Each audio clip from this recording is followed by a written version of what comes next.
In a small, run-down village nestled between towering mountains, there lived a young boy named Samuel.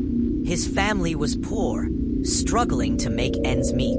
Their home was a crumbling one-room house made of wood and corrugated iron sheets, and the roof leaked every time it rained. Samuel's mother worked tirelessly as a seamstress, stitching clothes for the wealthier families in the village, while his father worked as a laborer, doing whatever odd jobs he could find. Yet, despite their hard work, the money never seemed enough.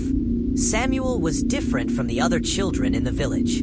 He wore second-hand clothes, often too big or too small for him, and his shoes were worn thin. But what he lacked in material wealth, he made up for in spirit. While most children played and laughed, Samuel spent his time studying, reading whatever books he could find, often old, torn pages from discarded books.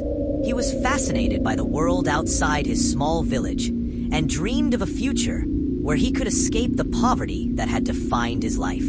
Every morning, Samuel would walk barefoot to the village school, a long 2-mile trek on a dirt road. His classmates often made fun of him, calling him the poor boy and mocking the holes in his shoes. But Samuel didn't mind. His focus was on his studies, not their cruel words. One evening, as Samuel sat at the dimly lit wooden table in their home, trying to study for an exam by the flickering candlelight, his mother came into the room, her face tired but filled with love. She placed a bowl of soup in front of him, made from the little food they had left. "Samuel," she said softly, "don't let the hardships of life take away your dreams. You're meant for something more than this. Your mind is your greatest gift. Use it to create a better future." Her words lingered in his mind as he sat up straight, determination in his eyes. He knew that his family was caught in a cycle of poverty, but he was determined to break free. No matter the obstacles, Samuel would fight for a better life. Years passed, and Samuel grew into a young man. His dedication to his studies never wavered, and he earned the top grades in every class. One day, while reading a book in the village square, a man approached him.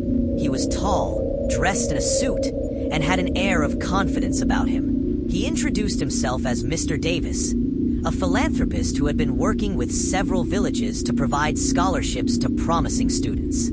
"I've been watching you, Samuel," Mr. Davis said, noticing the boy's curiosity and hard work. "You have the potential to achieve great things. How would you like to attend a prestigious university in the city? I can offer you a full scholarship." Samuel was stunned. The city was a world he had only heard about in stories. He had never imagined that someone like him, someone from a poor, small village, could have a chance to experience such an opportunity.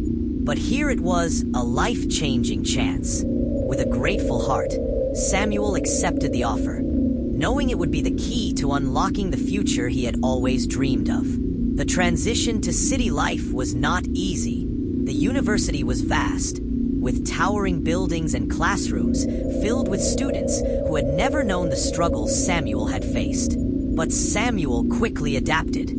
He immersed himself in his studies, working tirelessly. He often had to balance his schoolwork with part-time jobs to pay for small expenses, but nothing could break his determination. Years went by, and Samuel's hard work began to pay off. He graduated with honors and landed a prestigious job at a technology company. But despite his success, he never forgot his roots. He knew that the opportunities he had received were rare, and he was determined to use his success to give back to the village that had shaped him. Samuel returned to his village, not as a poor boy, but as a successful man with a vision. He started a scholarship fund to help children like him.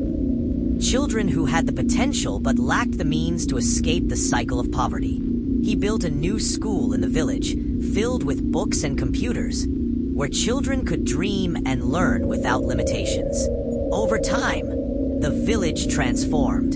The roads were paved, the houses repaired, and opportunities blossomed. Samuel's story became an inspiration to many. He proved that with determination, a thirst for knowledge, and the right opportunities, anyone could rise above their circumstances. And so, Samuel's life became a testament to the power of dreams. He had once been the poor boy with nothing but hope, but through hard work and perseverance, he had created a legacy that would lift generations to come.